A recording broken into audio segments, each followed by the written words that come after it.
Muy buenas tardes a todos y a todas. Bienvenidos a esta primera semana de su certificado de especialidad en materia de los derechos humanos digitales. Bienvenidos, bienvenidos a este nuevo desafío en el conocimiento como tal. El día de hoy pretendo a través de esta cápsula Week Learning que de una u otra manera primero conozcamos qué son los derechos humanos digitales y por supuesto ya de a poco nos vamos incorporando en la importancia de los mismos, la imprescindibilidad de los mismos y qué pasa cuando aquellos son transgredidos o vulnerados.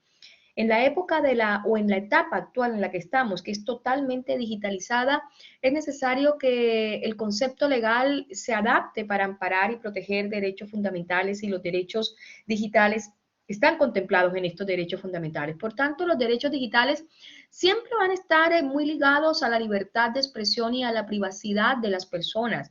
Y son aquellos, si los pudiésemos definir en esta cápsula, como aquellos que se pueden acceder, que se pueden usar, que se pueden crear, que se pueden publicar medios digitales, pero que la información que publica estos medios digitales claramente es personal como tal.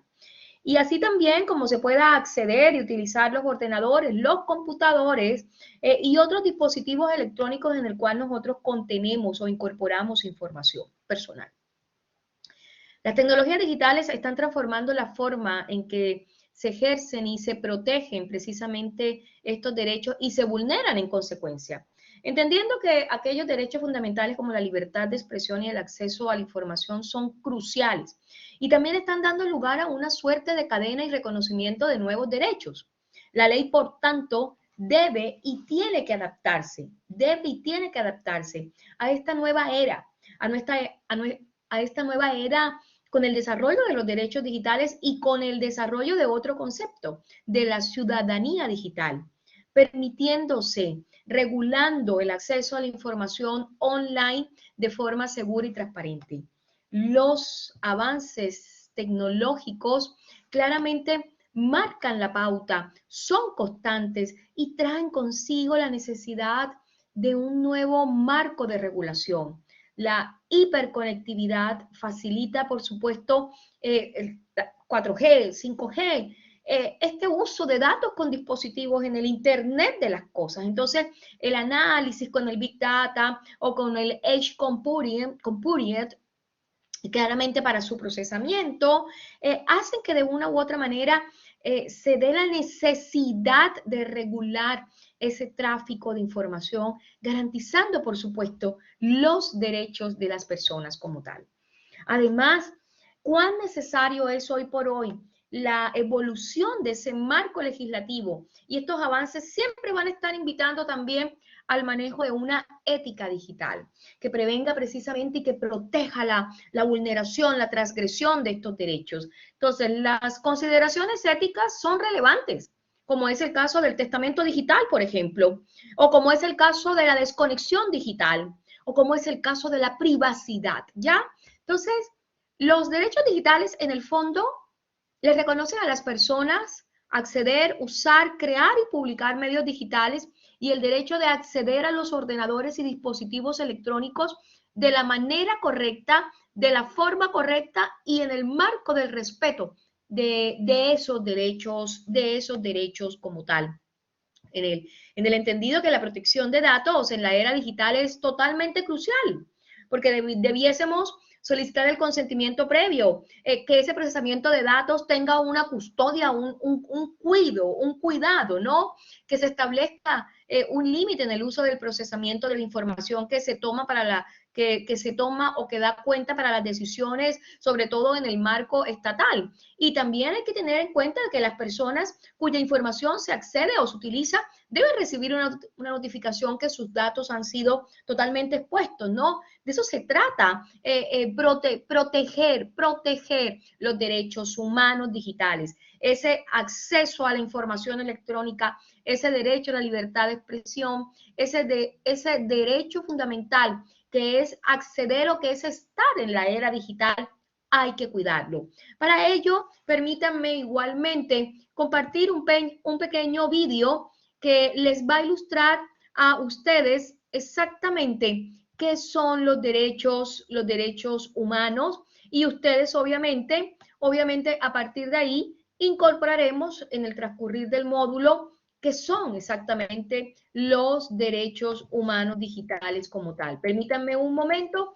vamos a ver si se nos puede compartir la pantalla y por supuesto nosotros podamos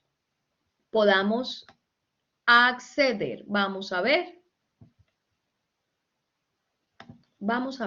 Permítanme un segundo, por favor.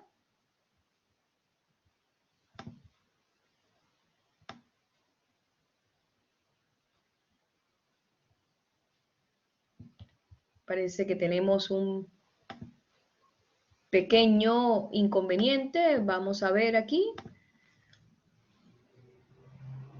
Vamos a compartir de una vez. Curioso.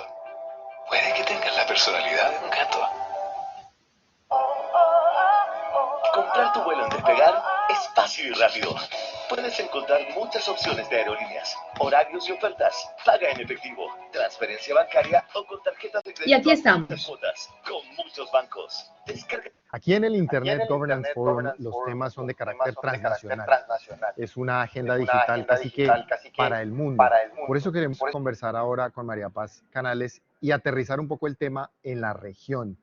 María Paz, gracias por estar con nosotros.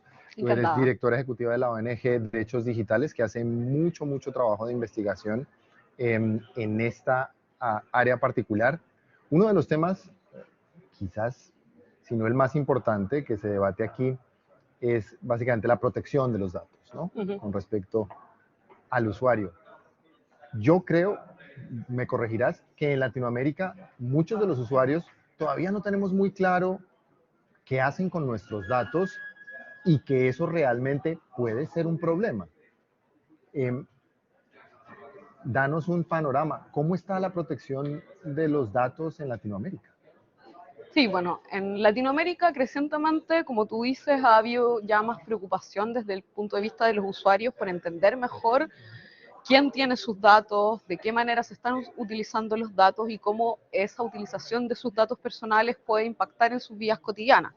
Y esto ha ido de la mano con que en América Latina ha habido una evolución que no ha sido alineada en términos de cómo ha avanzado la penetración de la tecnología versus cómo se han puesto al día las legislaciones a nivel local en América Latina.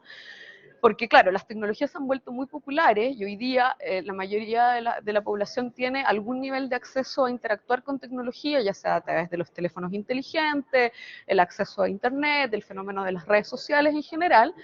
Y eso hace que la gente entonces entienda que hay mucha tecnología que cumple un rol importante en su vida y esa tecnología básicamente se nutre, el combustible de alguna manera que hace funcionar esa tecnología son los datos personales. Y no solamente en el mundo, digamos, privado, por decirlo de alguna manera, de las empresas que ofrecen estas aplicaciones o esta tecnología, sino que también porque los gobiernos en Latinoamérica han avanzado fuertemente en generar la digitalización de sus servicios. Y ahí está la otra fuente en donde se ha recopilado masivamente la información de los ciudadanos, o sea, ha pasado a bases de datos que muchas veces son utilizadas aplicándole encima, digamos, de esa recopilación de datos, tecnología de inteligencia artificial o de procesamiento automatizado de datos, bases de datos que existían con anterioridad, pero que en el fondo a través de esta optimización por el uso de la tecnología, los estados buscan utilizar esa información para poder llegar a los ciudadanos de una manera más eficiente. Ese es como el objetivo inicial declarado para la implementación de esta tecnología. Pero luego vemos que parte de la preocupación de la ciudadanía, porque a veces estas buenas intenciones, cuando no van acompañadas de un marco regulatorio que especifique quién recolecta los datos, con qué finalidades puede utilizar esos datos, cómo se obtiene el consentimiento de las personas para esas utilizaciones, cuáles son las condiciones de seguridad con las que se almacenan esos datos, cuando todo eso no está bien delineado y regulado en la normativa, que es el caso en América Latina, surgen muchas dudas y estas buenas intenciones, digamos, pueden llevar a resultados no deseados y resultados que en definitiva son negativos para la población. Ese es un debate muy interesante. ¿Cómo balancear el buen uso, que muy seguramente muchas aplicaciones le dan a los datos de las personas, con los riesgos que eso trae? ¿En qué se diferencia, por ejemplo, pensando en Europa, ese uso, es decir, existe ese debate también en otras partes del mundo sobre si cuántos datos estamos dispuestos a dar versus la mejoría de situaciones difíciles, digamos, tangibles, sobre todo en América Latina, con N problemas que tenemos en donde lo digital realmente puede ayudarnos. ¿Cómo ves tú eso? Claro, lo que pasa es que eso que tú planteas es la mirada ya más actualizada, digamos, de cómo se está mirando el tema de los datos personales y el poder que tienen los datos en general. Porque una primera mirada inicial que partió desde los años 70 aquí en Europa y que pasó a América Latina en los años 90 a través de las primeras regulaciones de protección de datos personales, era un enfoque de alguna manera como individualista y comercial de la protección de datos personales. ¿Por qué digo individualista? Porque en el fondo miraba específicamente a regulaciones que protegiera a los individuos titulares de esos datos personales respecto del abuso en la utilización de esos datos, ya fuera por agentes privados o públicos. Y en eso, digamos, la normativa que es como la campeona a nivel mundial y que marca de alguna manera el estándar de buenas prácticas es el Reglamento General de Protección de Datos Personales de la Unión Europea, que entró en vigencia el año pasado. Y en general la historia de América Latina ha sido que las regulaciones que existen hoy en día, como digo, en América Latina, en los diferentes países que datan más o menos de finales de los 90 o principios de los 2000, seguían ya la tendencia regulatoria de Europa en cuanto a mirar derechos individuales de los usuarios, de los titulares de los datos, para poder en el fondo requerir información acerca de qué determinados datos estaban en poder de un agente privado del Estado y cuáles son las utilizaciones que se estaban haciendo. Pero eso todo es una mirada individual. Lo que tú estás planteando en tu pregunta, en el fondo, apunta también a mirar cuáles son los impactos más colectivos de la recopilación de los datos. No solamente que haya transparencia para mí, como María Paz Canales, qué empresa tiene mis datos y para qué los usa, o qué agencia del gobierno tiene mis datos y para qué los usa, sino cómo, en el fondo, los datos hoy en día, como ese combustible, tanto de la economía digital como de una mayor eficiencia desde el punto de vista público, son datos que tienen que ser mirados no solamente desde la perspectiva de la protección de datos, sino que también de cómo pueden ser facilitadores o pueden poner un obstáculo en el ejercicio de los derechos económicos, sociales y culturales. Entonces ahí rotamos desde una mirada que es netamente individual, en el impacto individual que tiene los datos personales y el acceso a los datos personales y el daño que se puede producir al nivel de un individuo, a los impactos sociales que pueden existir por el hecho de que estos agentes, ya sean públicos o privados, acumulan una gran cantidad de datos y a partir de esos datos se toman decisiones de negocio, se toman decisiones de política pública que impactan a segmentos completos de la población. Y eso es una mirada ya más avanzada y por eso es que hoy día cuando vemos en los motivos, digamos, los temas principales de este IGF, vemos que hay un track específico que se refiere a data governance y no dice protección de datos personales, porque data governance también incluye esta segunda fase que estaba yo describiendo.